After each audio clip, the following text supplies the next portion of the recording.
Olá, Fred, tudo bem? Boa Boa noite, noite. Alisson. Tudo bem, querido? Prazer, né? Tudo Que eu jóia. nunca tinha te visto.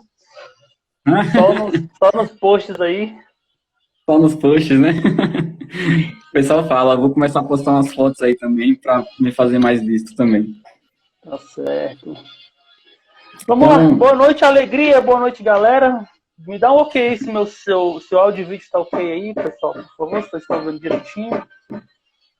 isso, pessoal, dá um ok aí, tá ouvindo bem, tá enxergando bem. Tem uma música Parece de que tá fundo, rolando. Alisson? Você acha que é isso que eu ia falar? Eu vou ter que diminuir um pouco ela aqui, né? Ou tirar. Aí eu vou pedir só licença pro pessoal, porque, cara, eu tenho um filhinho de 2 anos e a hora que eu tenho para ficar com ele, né? Então ele vai dar uma passada aqui de vez em quando aqui, mas a gente vai gerenciando aí com calma. Tranquilo, a gente entende. Então vamos lá. Beleza. Fred, se você quiser começar se apresentando pro pessoal. Tá, eu vou começar, vou me apresentar e aí essa apresentação ela já tem um link com o nosso tema hoje que é muito legal assim. Meu nome é Frederico Veloso, né? Assim, mas as pessoas me chamam de Fred, sem problema, Fred Veloso. Eu sou psicólogo clínico há mais de 15 anos e eu estou na análise de comportamento há 17 anos. Tá? Então assim, eu já estudei muito, já li muito, já passei por várias etapas Uhum. aí na nossa profissão e trabalho com a FAP, né? E a FAP foi a minha salvação, assim, na psicologia, porque antes de conhecer a FAP, eu queria deixar de ser clínico porque eu achava a análise de comportamento clínica muito engessada, muito protocolar. E aí eu conheci a FAP e gostei. E aí ao longo da live eu vou falar um pouco mais do que é FAP, para quem não conhece, como que eu aplico a FAP, tá? E é Excelente. isso, por enquanto é isso. Sou supervisor Perfeito. clínico, sou professor de psicologia, e aí, mas em essência mesmo, o que eu faço de principal e o que eu amo é ser clínico, né? Então, há 15 anos que eu estou aí na clínica. Excelente.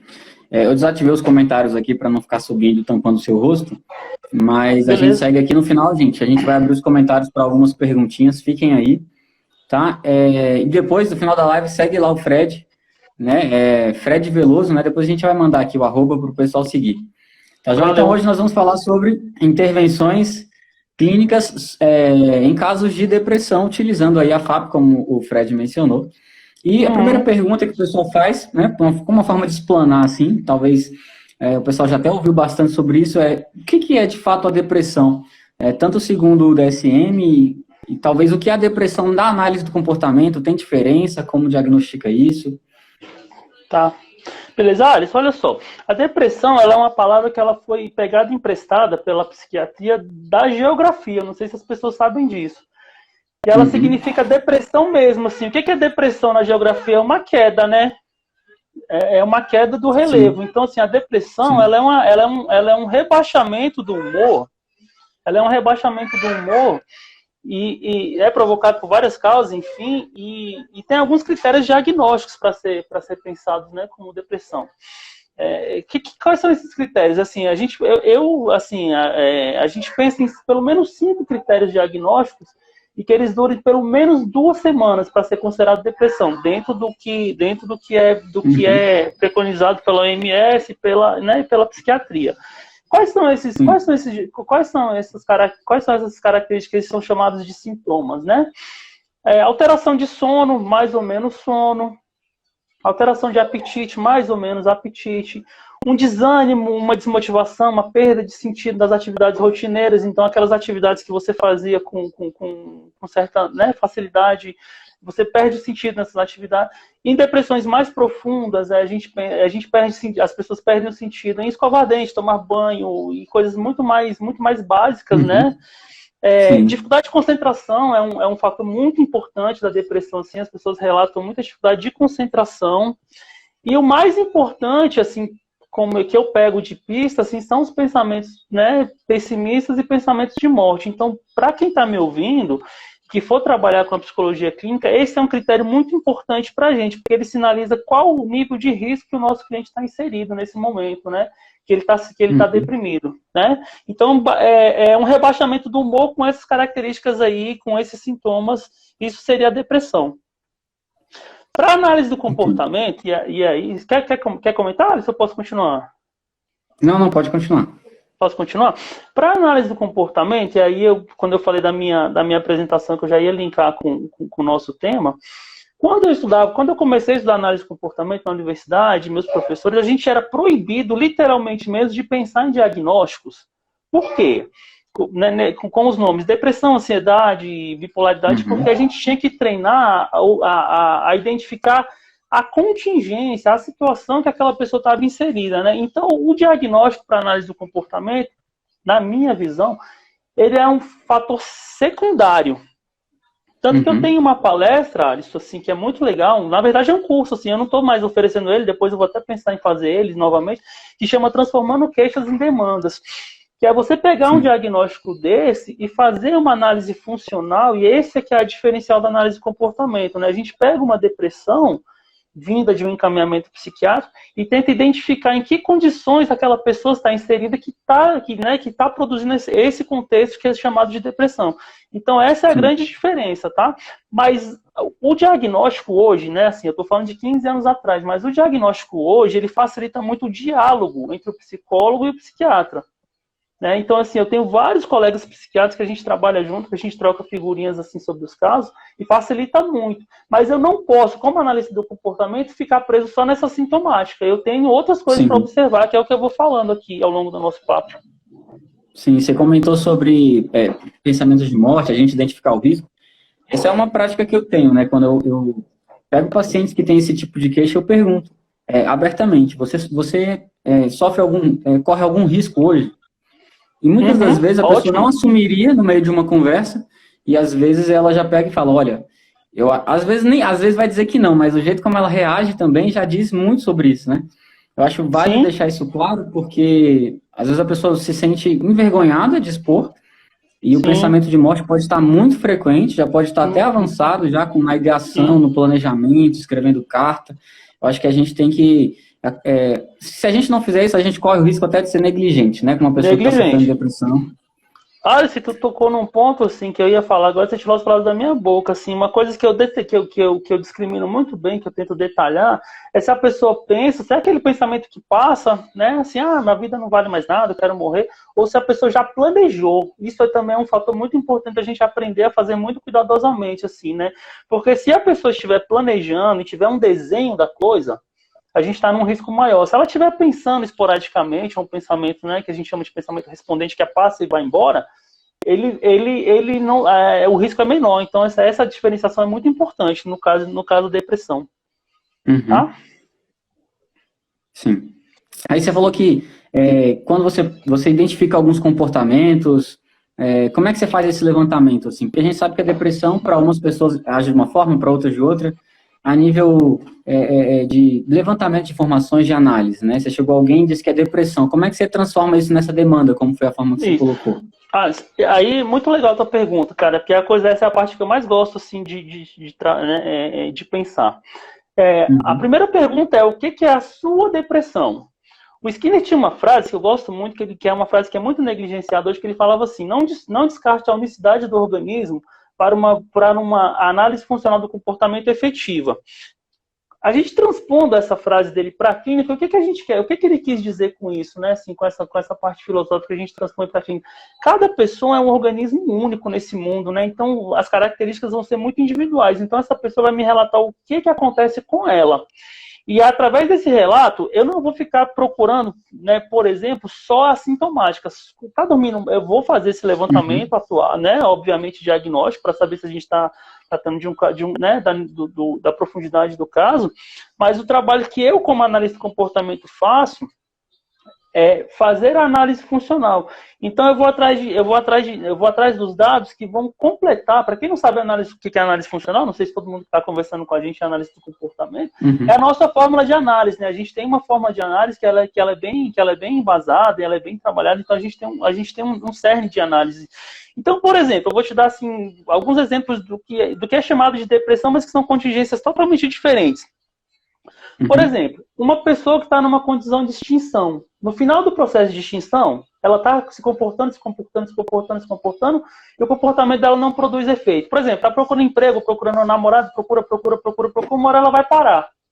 E dependendo da gama da complexidade da vida dessa pessoa, ela vai deprimir. Esses comportamentos de busca vão diminuir. Então, se tiver no final de um processo de extinção, é uma depressão. Um outro tipo de depressão, se a pessoa estiver num contexto onde a punição positiva é muito presente. Então, tudo que ela faz, as pessoas punem, ela é criticada, ela é julgada, as pessoas, então, apresentam estímulos punitivos muito fortes. Então, isso também vai deprimir o comportamento dela. Mas você percebe que é uma outra contingência? Olha só, uma extinção, ela cansou de tentar. A outra está apanhando, então ela para não apanhar. Uma terceira, cara, é a perda de coisas muito importantes. Na nossa linguagem, perda de reforçadores poderosos. Então, eu perdi uma namorada, eu terminei um casamento, eu perdi um emprego, então, o meu comportamento vai rebaixar, porque eram reforçadores muito importantes. Então, olha só, a gente tem 3 coisas que são chamadas de depressão, mas que estão inseridas em contextos totalmente diferentes. Um outro contexto, de punição. Intervalos de tempo muito longos. Eu estou atendendo um caso muito interessante, que ele está numa depressão dita profunda, porque só um exemplo, ele é um empresário e ele está esperando um negócio sair há vários anos. Então, o que aconteceu com o comportamento dele exploratório, de tentar outros negócios? Diminuiu porque ele está num comportamento de espera. Muito longo. Sim. Olha só que interessante discriminar essa contingência, E o médico diagnosticou como depressão, porque tem as mesmas sintomáticas, olha só. Mas é uma contingência toda diferente. E a mais problemática, Alisson, assim, e o pessoal que está ouvindo aí, a mais problemática de todas que eu pego em consultório, é uma contingência chamada desamparo aprendido, assim, Não sei se vocês já ouviram falar. O que é o desamparo aprendido? É quando você está num contexto muito ruim, onde você está sofrendo, apanhando, sendo punido, e aí você emite uma resposta de fuga desse lugar, e aí você apanha também. Então, o que acontece com o organismo dessa pessoa? Ela para. E ela para, e olha só que interessante essa, Alice. Ela para num dos 2 contextos onde a punição é frequente. O experimento é do cachorro. Não sei se tu já leu esse experimento, que o cachorro toma um jato d'água, quando ele pula o muro, ele toma um choque. E aí chega um momento que ele para. Num dos 2, ele fica levando o jato ou ele fica levando o choque. Olha só que loucura, Então, isso é um outro tipo de depressão também. O organismo para numa condição dessa. Então, o meu trabalho é isso. É ir atrás dessas variáveis, perguntando essas questões aí para tentar formular esse tipo de análise. Entendo. E quando você fala assim, o organismo para, esclarecendo um pouco mais pro pessoal, a gente fala de uma baixa taxa de responsividade, Então, além da variabilidade topográfica diminuir, ou seja, formas diferentes de se comportar baseado na mesma função, até o comportamento de fuga, até o comportamento cerne ali, o principal, ele também pode começar a acontecer cada vez menos, até de fato parar, até a pessoa ficar entregue. E isso fica muito claro nesse último caso que você comentou aí, do rapaz que está no nível está num caso de espera, e por isso como ele está aguardando, a responsividade vai baixando, e aí o psiquiatra já diagnosticou como depressão. Então de fato, eu acredito que a gente tem que ter cuidado com esse diagnóstico, porque a gente acaba colocando a pessoa dentro de uma caixinha e não analisa as contingências, A gente vai mais por regra e não por contingência. Sim. Eu gosto de pensar em critério. Então, assim, como eu estou há bastante tempo na clínica, sabe? Então, assim, eu estabeleci critérios diagnósticos mesmo dessa transformação. Por isso que eu gosto muito desse termo, transformando a queixa em demanda. Porque quando eu consigo identificar essa contingência, eu tenho muito mais capacidade de manejá-las do que se eu colocar a pessoa numa caixinha diagnóstica, Como acontece muito, Então, é basicamente isso, assim, que é o início do trabalho. Fazer essa análise. Acontece também de pessoas que têm uma cultura, talvez familiar, onde elas não saem muito, ficam mais tempo em casa, tem uma cultura de sempre falar baixo, falar pouco em casa. E a pessoa cresce nesse ambiente e, às vezes, gera um pouco de estranheza para um contato social e, às vezes, acabar sendo diagnosticada. Você já viu algum caso assim? Ou, às vezes, a mãe foi diagnosticada e aí a filha cresce naquele contexto onde a depressão está imperando ali pela mãe, então ela entende que tem que falar pouco, porque é modelada assim, né? Sim, E aí, de é uma repente, ela cresce aprendizagem, né? dessa forma. Ela Isso cresce, não foi modelada dessa e forma. ela aprende a viver desse jeito, isso não, né, não causa grandes transtornos para a vida dela, mas é confundido com uma depressão. Já sim, inclusive, pessoal, se quiserem uma dica assim, esse tipo de pessoa, assim, ela é chamada de tímida, ela é chamada de introvertida e tudo, né? Assim, e às vezes até deprimida mesmo. Tem um livrinho muito legal que eu uso com meus clientes chamado Sob o Privilégio de Ser Tímido, que é um livro que ele dá uma invertida, né? Porque na nossa sociedade a timidez e essa característica e essas aprendizagens são vistas como negativas. E esse livro não, ele mostra assim várias características que são muito positivas em ser tímido, em ser introvertido. Mas realmente, cara, acontece. A pessoa que tem essa característica, essa aprendizagem aí, ela pode ser confundida com uma pessoa mais deprimida, com humor mais rebaixado. E eu já vi muitas vezes, não foi uma nem duas, não, Alisson, assim, a pessoa ser classificada como distímica, que é um outro tipo de depressão, né? Assim, aquela depressão leve, contínua, uma pessoa que não é muito expansiva, que não se diverte muito. E aí, quando eu fui ver, cara, a pessoa não tinha problema nenhum. Ela só realmente foi colocada numa caixa, né? Assim, como se tivesse Sim, um problema. a nível comportamental mesmo, né? Sim? Entendo. Se você pudesse indicar para o pessoal aí que está acompanhando a gente, o que mais eles deveriam observar quando um cliente chega e fala, olha, eu já fui diagnosticado com depressão. O que você acha que habilidade ele tem que ter, assim, com primazia e o que prioritariamente ele deve observar? A gente está falando agora de habilidade clínica mesmo, já assim, já na interação com o Isso, cliente? É isso? isso.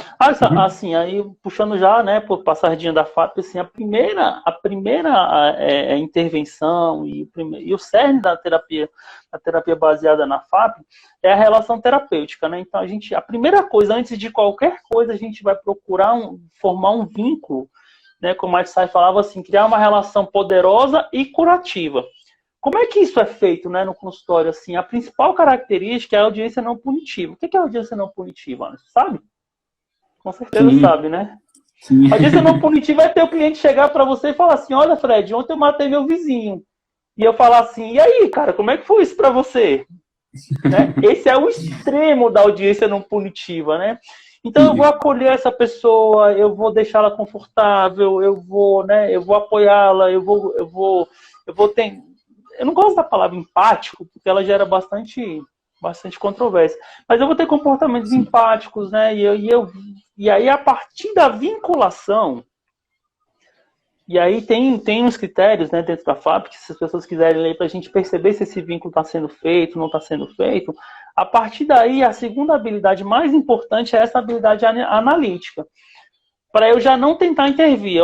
Como eu te falei, eu sou supervisor, né, cara? E eu vejo muitos, Uhum. principalmente os psicólogos mais novos, numa ânsia de intervir muito rápido, de resolver o problema do cliente. E muitas vezes eles embarcam na queixa e não conseguem perceber essas demandas, essas análises funcionais. Então, a segunda habilidade mais importante é conseguir fazer essa transposição, essa análise funcional. Meu cliente está em desamparo? Meu cliente está sendo punido? Meu cliente está em espera? Ou meu cliente está em reforçamento positivo do verbal de tristeza? E aí ele se mantém dizendo que está, Sim. né, que tá deprimido. Então é importante eu fazer essa análise. Essa é a segunda habilidade mais importante, né? Uma outra, e aí a gente já está falando depois de vínculo, depois de análise, depois de Sim. propor, né, depois disso, é conseguir formular de forma um pouco mais racional as intervenções, né? Porque as pessoas têm uma visão, uma expectativa que a terapia seja um processo livre, solto, que o cliente fale lá e vai falando e as coisas vão se resolvendo, né? E eu combato muito isso, porque a gente tem que ter objetivos um pouco mais claros. Então, a determinação de objetivos, a escolha de quais procedimentos aquele cliente está mais propenso a ser a aceitar, né, assim. Sim. Então, essas habilidades são bastante importantes mesmo. A delimitação de um plano. É claro que é um plano semi-estruturado, né, Alisson? Assim, Sim, ninguém sim. chega na terapia e fala assim, como a TCC faz, em 10 sessões você cura, você não tem mais fobia social. Não, não é assim o nosso trabalho. Mas a gente tem que ter nortes, a gente tem que ter técnicas estruturadas para a gente fazer. Então, essa é a terceira habilidade mais importante. Uma quarta habilidade que eu vejo que é um déficit muito, que também é um outro déficit que as pessoas precisam trabalhar muito, é o buscar feedbacks constantes com esse cliente. Da efetividade dos nossos procedimentos, da humildade de falar, pô, a gente tentou isso, não deu certo, então vamos tentar por outro caminho, né? Então, essas são as principais que eu consigo enxergar, assim. E uma que eu utilizo, e aí é muito pouco comum a que eu utilizo, assim, e isso é claro que é de caso a caso, mas eu busco muito apoio familiar, grupos de apoio em casos de depressões mais severas, ou casos de riscos mais severos, como tentativa de suicídio, afins, assim, eu sempre busco um apoio familiar. Porque tem procedimentos, né, que a gente vai criar com esse cliente que só uma vez por semana, 50 minutos é muito pouco. Então a gente tenta também englobar um grupo de apoio de forma um pouco mais presente. Tá? São essas. Excelente, excelente. Então, só recapitulando para o pessoal, né? Estabelecimento de um vínculo terapêutico com a audiência não punitiva, depois elaboração de análises funcionais bem feitas, então você entender o caso, a demanda, trazer isso para os conceitos técnicos, para os termos corretos, entender isso dentro de uma análise, fazer uma intervenção racional com planejamento, entendendo os objetivos da terapia, buscar feedbacks também, e buscar o apoio familiar, ou às vezes a rede de apoio, às vezes não é nem a família, gente, mas legal, tem uma rede de apoio de um amigo, às vezes é a sogra, alguém da família de um namorado. Sim. Então, fazer esse levantamento, né, de quem é sua rede de apoio, quem você mais poderia contar sobre isso, alguém que você tem mais afinidade, e a gente pegar o contato, talvez, dependendo do caso, né? Principalmente se tiver a pessoa deu uma crise ali, aí sim você teria que avisar mesmo, avisar a família. Acho que é muito interessante. Tem o protocolo de segurança, né? Para se a pessoa estiver em crise, né, assim, a gente é obrigado a buscar rede de apoio, né? Assim, e a gente não pode deixar de fazer isso, porque isso é eticamente, inclusive, legalmente, isso é uma negligência, né? Uhum. Verdade. Né? Só um parêntese rapidinho antes de você continuar. Porque eu falando assim, fica parecendo que a terapia é uma coisa estática, né? Mas não, isso vai sendo construído ao longo da interação verbal com o cliente, né? Com uma interação leve, reforçadora, descontraída, às vezes até bem humorada. A gente vai construindo um vínculo afetivo com esse cliente e, ao mesmo tempo, vai construindo esse caminho para intervenções, né? E eu gosto muito de frisar isso, gente. A gente não pode agir como um técnico que sabe tudo. A gente tem que construir esse caminho com o cliente, porque a autorresponsabilização pela melhora facilita demais as intervenções.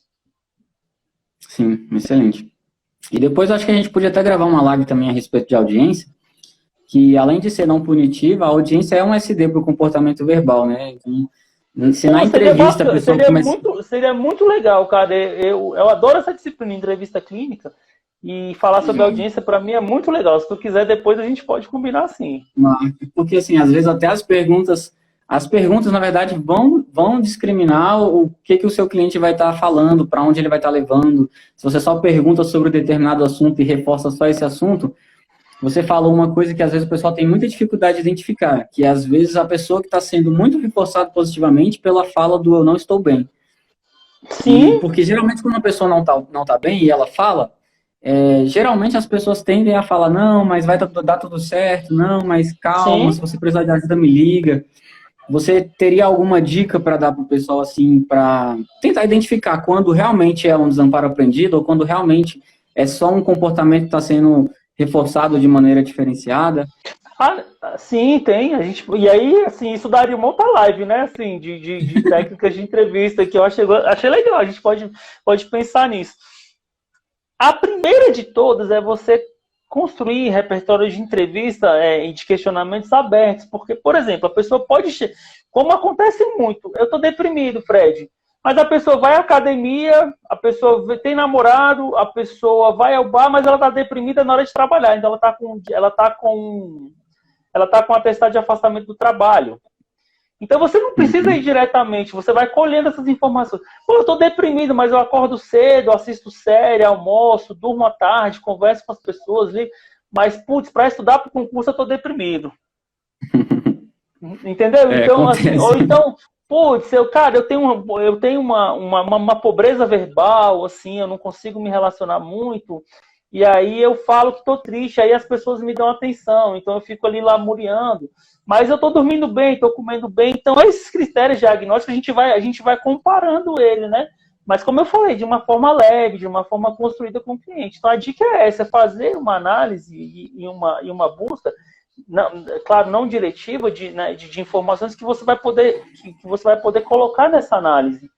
É como se você estivesse montando um quebra-cabeça, né? Quando você conhece o cliente. E esse do verbal, assim, esse do reforçamento verbal, do não estou bem, ele é muito comum na nossa cultura. Sim. Né? Isso. E aí isso como característica, às vezes, assim, isso tem um treino de rastreamento mesmo. A pessoa começa a rastrear ambientes onde esse não estar bem é bastante reforçado, né? Mas isso aí é um tema para outra live. Dá para a gente aprofundar. Verdade. Eu já vi pessoas que inclusive, ó, eles começam a seguir. Eu já vi bastante, assim, né? Obviamente não dá para julgar a pessoa, mas às vezes até faz um comentário gigante, contando uma história triste para todo mundo curtir, faz um comentário no Instagram de outra pessoa, expondo a vida assim, sem conhecer ninguém, porque aquilo é tão reforçador que o pessoal vem atrás, tem gente que entra em contato, você quer conversar, e aí. Obviamente, uma pessoa que faz uma coisa dessa, ela precisa de atenção, ela está manifestando isso, né? Mas a gente pode depois introduzir em uma outra live, é um assunto que dá para aprofundar bastante. Sim, que dá para aprofundar bastante mesmo.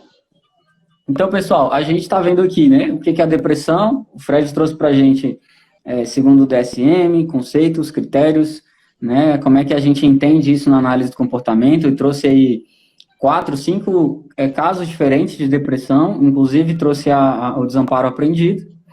E algumas habilidades, foi o que eu falei para vocês, estabelecimento de vínculo, análises funcionais, bem feitas, uma intervenção feita de maneira racional, né, buscar o feedback, buscar um apoio da familiar ou da rede de apoio.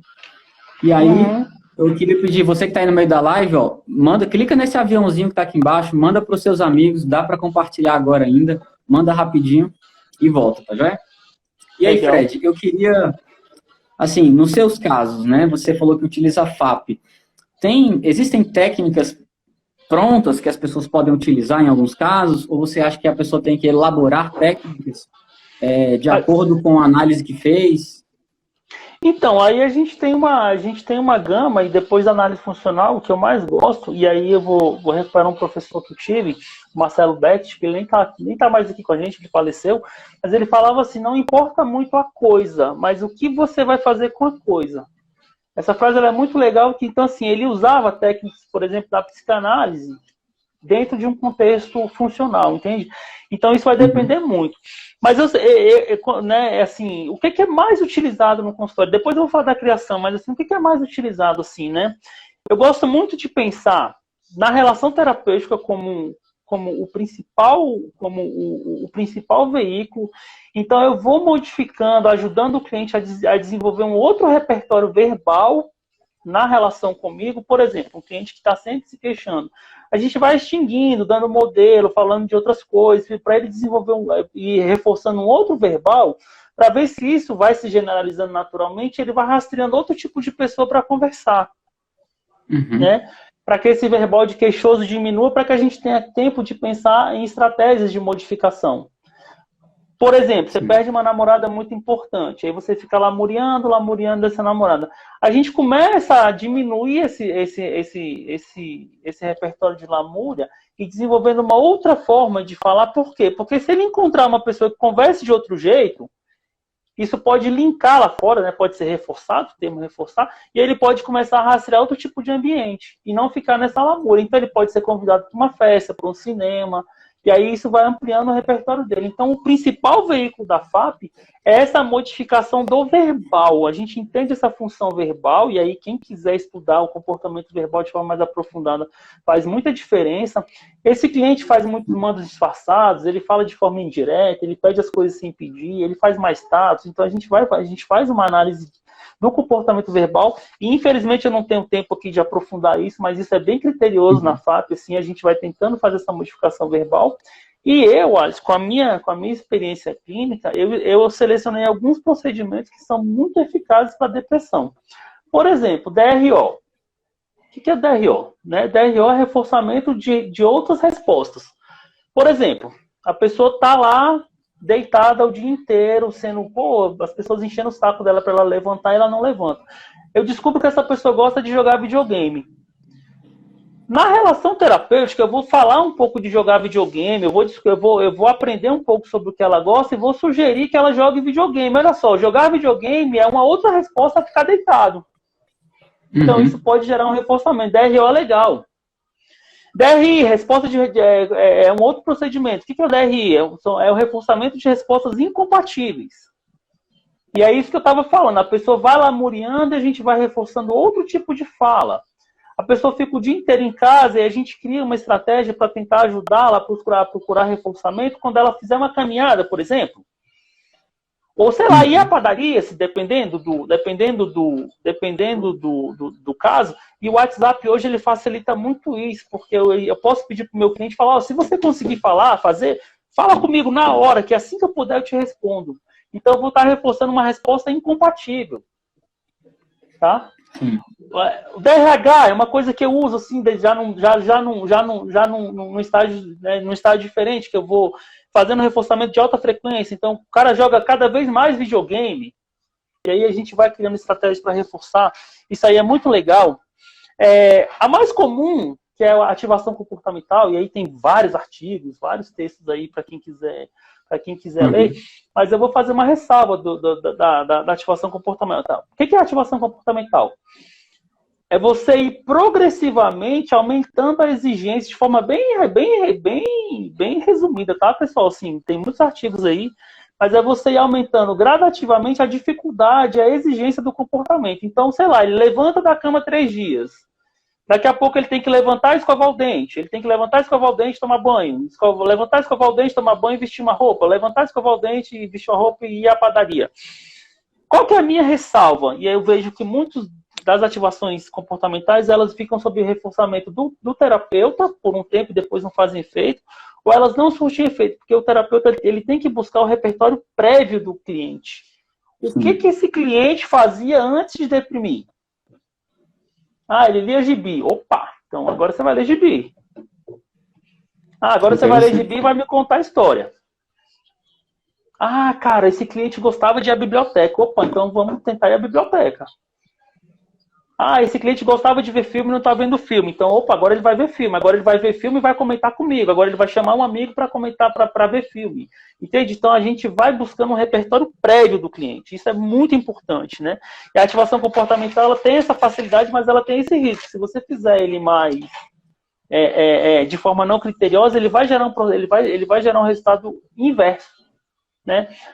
Um caso, Alex, que eu atendi assim, muito interessante de ativação comportamental, que eu envolvi a família, o menino estava deprimido há muito tempo, enfim, assim, naquele cama, e aí ele, né, durante o processo, e alguns meses em terapia comigo, que só o fato dele sair para terapia já era um comportamento incompatível a ficar no quarto, ele quis fazer cursinho para concurso. Na terapia ele falou, eu quero fazer cursinho. E aí eu chamei o pai, a gente fez a matrícula, mas ele não conseguia acordar para ir. Né? Então ele não conseguia acordar para ir. Pô, cara, então vamos treinar o acordar. 7 horas, você não vai. A gente vai treinar o acordar. Então sua mãe vai te acordar. Sua mãe vai te acordar todo dia. E aí, depois do acordar, depois que a gente fez isso, a gente brincava com isso, que ele tinha virado criança e tudo, assim, de novo, mas era temporário, então não era uma coisa bem descontraída na terapia. A mãe começou a levá-lo à aula. Então, assim, a gente já fez uma nova exigência, acordar e levar a aula. E olha o reforçamento acontecendo, né? O reforçamento interpessoal. A mãe ali presente, a mãe levando a aula, daqui a pouco ele ficando um pouco mais na aula, daqui a pouco conversando um pouquinho, retomando um pouco de matéria. Então, a ativação comportamental funciona assim. Se eu consigo pensar, mas não, basicamente são essas, assim, né? Que são as principais. A lógica da dessensibilização, né? Sim, aproximação sucessiva, né? Aproximação sucessiva. E é isso que você falou, né? A pessoa que fizer sem responsabilidade, ela pode acabar trazendo o efeito contrário, né? Sim, pode ser que a pessoa ache tão custoso, ela desiste de tudo, desista da terapia, pare com tudo, piore. Então, tem que conhecer, por tem isso que entender. É a busca do repertório prévio, cara. Isso é muito importante, né? E aí, é isso que você falou, assim, né? Da dessensibilização e passo a passo. Pô, pra quem tá deprimido na cama, cara, levantar e ler um gibi já é muita coisa. Sim. Agora, imagina se você tivesse treinado levantar, acordar 7 horas, antes dele despertar o interesse de ir para fazer o cursinho. Aí seria que eu vejo demais isso, assim, né? Eu até brinco com os meus supervisionantes, falo, pô, você tá pedindo para um carro sem gasolina, não dá. Não vai, você vai empurrar o carro, ele não vai pegar no tranco, porque ele tá sem gasolina. Então a gente tem que identificar, e aí na relação terapêutica a gente faz muito isso, esse fortalecimento emocional, a gente buscar da pessoa para ela mesmo. E aí, gente, é fantástico isso, assim, em terapia, né? Para quem quiser conhecer um pouco mais a fundo, assim, isso sai da pessoa, ela mesma te informa. É isso que eu quero fazer. Eu detesto ficar fazendo sugestões. Vamos lá, as técnicas mais simples. Não, assim, existem técnicas tão simples que às vezes o pessoal ignora, de autoconhecimento, que com uma dessas você faria o levantamento de reforçadores que não estão mais sendo acessados. E aí você começa, pô, eu lia gibi, como você falou, eu lia gibi e não leio, eu jogava videogame não jogo, eu jogava futebol não jogo mais. Então é um reforçador que era acessado, não é mais, às vezes um quadrante, uma técnica que eu gosto muito de usar. Essa é muito legal, super simples, né, cara? E faz um levantamento de aversivos, de controle aversivo, de reforçadores disponíveis, reforçadores acessados e não acessados. Né? Então, assim, eu acho que a gente tem que dar valor para as pequenas coisas. Às vezes o pessoal fala assim, mas o que eu sei não é tão assim, eu estou querendo aquela técnica tchan. E às vezes não existe essa mágica, né? Então a gente está vendo aqui, a depender do vínculo, você vai construindo a intervenção que o seu cliente precisa. A depender do vínculo, da sua coleta de informações, eu costumo dizer que quando um vínculo não é muito bem estabelecido, até sua coleta de dados está prejudicada. A pessoa falou com um estranho, ela falou sem querer falar, ela pode ter escondido alguma coisa, pode falar o que achou que você ia gostar de ouvir e não o que de fato ela teria que falar. Então, fazendo um resumo aqui, pessoal. Pode falar, Fred. Não, só mais um comentário, assim, aí a outra parte, né, que eu não falei, que assim, que a permissão de você criar intervenções básicas, como você está colocando, baseado naquele seu cliente, né? Então, assim, isso também dá uma liberdade muito, assim, você fazendo uma análise funcional e não tendo nada, né, muito bem estruturado, você pode pensar e criar. Uma intervenção que eu estou usando com uma pessoa que acabou de sair de um casamento, assim, eu peguei um filme, O Náufrago, que é um filme que eu gosto muito, assim, e estou usando aquele filme para a gente discutir as etapas da separação que ela está passando. Não sei se tu já assistiu o Náufrago com o Tom Hanks. Quem não assistiu, vale a pena. Quando ele cai na ilha, ele se desespera. Então ele fica lá, help, help. Então ali é o momento da separação. A gente está construindo isso junto. Eu e a cliente. E está sendo muito legal, cara. Aí, pô, chega um momento que ele para de gritar e que ele vai tentar achar soluções para o sofrimento dele, que é um outro momento. Aí ele começa a quebrar a cara. Então a hora que ela entra no Tinder, ou a hora que ela fica tentando fazer outras coisas e vai quebrando a cara. Faz parte do processo. Daqui a pouco ela se adapta, ele se adapta àquela ilha lá, né, e fica lá, vivendo, né, sozinho e tudo. Então é um outro momento que essa cliente, né, vai chegar. Daqui a pouco ela está encontrando as amigas, está indo para um barzinho conversar, quando passar a pandemia, vai viajar sozinha e tudo. Então, olha só, uma técnica que eu fui desenvolvendo com ela. Por quê? Mas, Fred, por que você fez isso? Porque ela é cinéfila, ela adora cinema. Excelente. Então, putz, cara, então assim, eu peguei, né, um repertório prévio dela e criei uma intervenção junto com ela. E é muito legal, porque virou uma linguagem nossa. Eu chego, por exemplo, na sessão e falei, aí, você está em qual estágio? Ela, eu voltei pro início da ilha. A gente não precisa mais. E é muito legal, porque eu também retirei com essa intervenção, Alisson, o verbal queixoso. A gente já desenvolveu uma nova linguagem. Ah, eu voltei pro início da ilha. Pô, peraí, então tá, como é que você vai fazer agora para voltar pro estágio que você estava, que você já sabe abrir o coco? Então ela já sabe do que eu estou falando. Excelente. Sim, né? excelente. Mas é muito interessante, podendo criar. Olha que legal. Sim, sim, com certeza. E trazendo para o CRB, quando você fala, né, do queixoso, da pessoa que está cheia de lamúria, que seriam as manifestações do CRB1, do CRB1. Né, trazendo a criação do CRB2 e depois a análise disso, né, onde o cliente consegue analisar, olha, agora eu estou na fase Sim. tal, eu estou me observando, estou analisando. Inclusive, eu fiz uma postagem agora, antes da gente entrar, não sei se você olhou lá, eu acabei de fazer uma postagem. Não, ainda não, depois eu vejo lá. Psicólogo e o cliente. Aí ela fala, vamos trabalhar isso de você querer estar sempre agradando a todo mundo. Aí ele fala, podemos trabalhar isso, se isso te faz feliz. Então já é um CRB1 na alta. CRB1 grandão aí aparecendo, né? Sim. Na alta. Então fazendo aí o resumo aí das técnicas. Isso, pessoal. O Fred falou pra gente aqui a utilização do reforço diferencial, de outros comportamentos, de comportamentos incompatíveis. DRH é de altas taxas, né? Isso, de altas taxas. Uhum. De altas taxas e ativação comportamental, que segue a lógica da dessensibilização sistemática, que é uma técnica que muitas pessoas conhecem, até como que aproximações excessivas, algumas até como exposição gradual, né? Alguns cognitivistas mudam o nome, usam a mesma técnica. A mesma técnica, né? Deles. Sim. Então, assim, e o mais interessante, tem a criatividade, né, para entender o repertório prévio do seu cliente e como que você pode utilizar pontos de contato com esse repertório prévio para fazer essa ativação, para fazer essa... Então, tem que ter um levantamento de informações bem feito. Criterioso, né? Criterioso, sim, bem criterioso. E Cara, aí, o outro ponto que eu trouxe é o apoio da família, né, cara? Assim, vocês terem a humildade e a clareza de quanto a gente clínico a gente não vai conseguir sozinho. O link com a família, o link com o psiquiatra, então o grupo de apoio em casos mais severos é muito importante. Sim. Até para forçar mais a generalização também, né? Não é só uma pessoa falando daquele jeito. Eu encontro alguém na família que fala algo parecido com o terapeuta, Sim. porque essa pessoa está sendo treinada, né? Ou conversa com o terapeuta para ser orientada a agir dessa forma. Eu acho que isso Sim. ajuda a generalização do CRB2, né? Sim, com certeza. E aí, uma coisa que a gente da FAP trabalha muito, que é muito importante, assim, o reforçamento afetivo, esse interpessoal, ele é muito poderoso, né? Então, uma pessoa que está quebrada, que está em depressão, que ela tem apoio, que ela tem compreensão, que ela tem validação emocional, né? Que ela vai tendo audiência não punitiva, que ela vai se expondo gradativamente, assim, vai sendo aceita por quem ela é, pelo que ela pensa. Isso faz muita diferença, cara. Isso faz muita diferença na vida das pessoas, muita.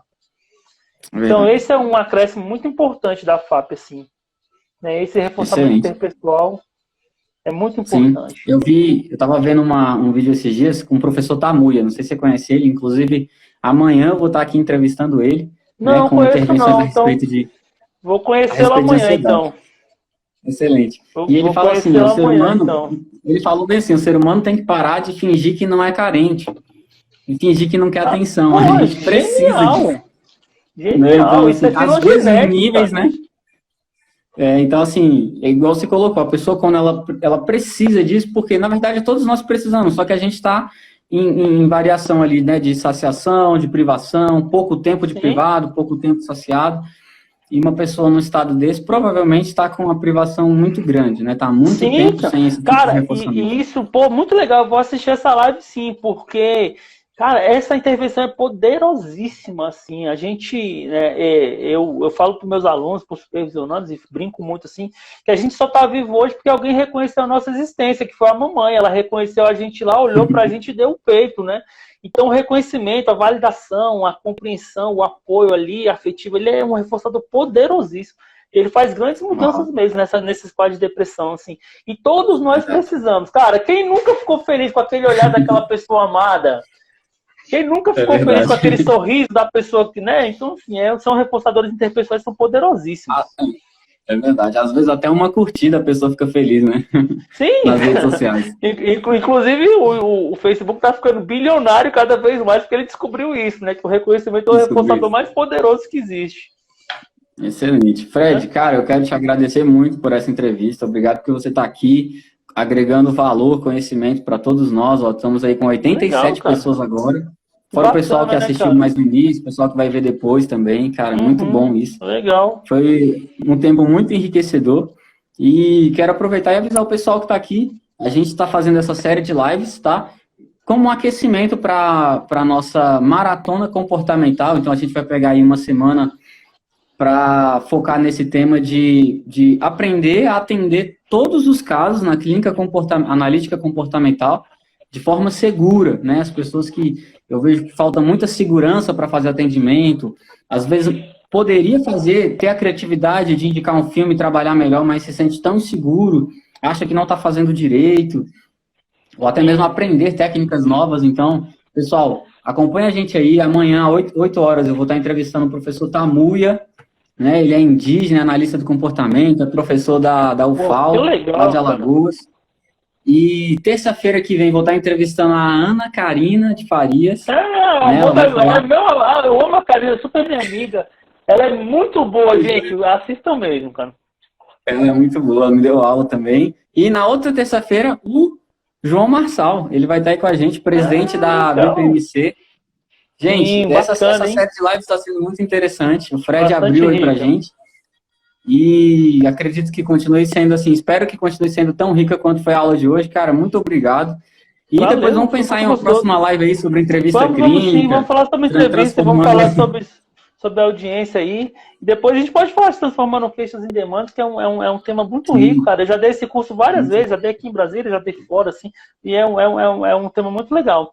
E aí, não sei se o pessoal jogou pergunta aí, se alguém tem alguma dúvida, se alguém quer. Verdade. Deixa eu abrir aqui.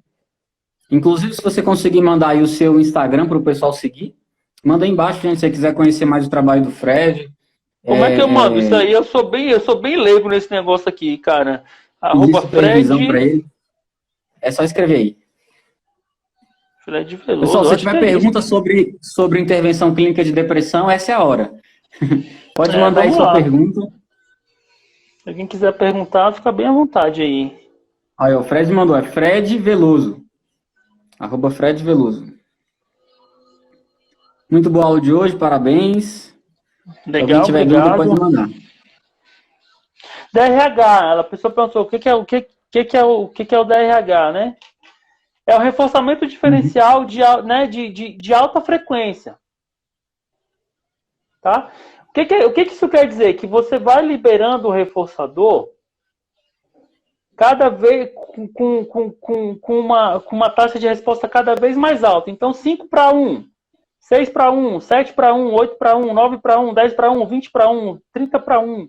Então, é isso que eu estava falando, assim, ó, o cara joga videogame. Ele joga videogame agora por 2 horas.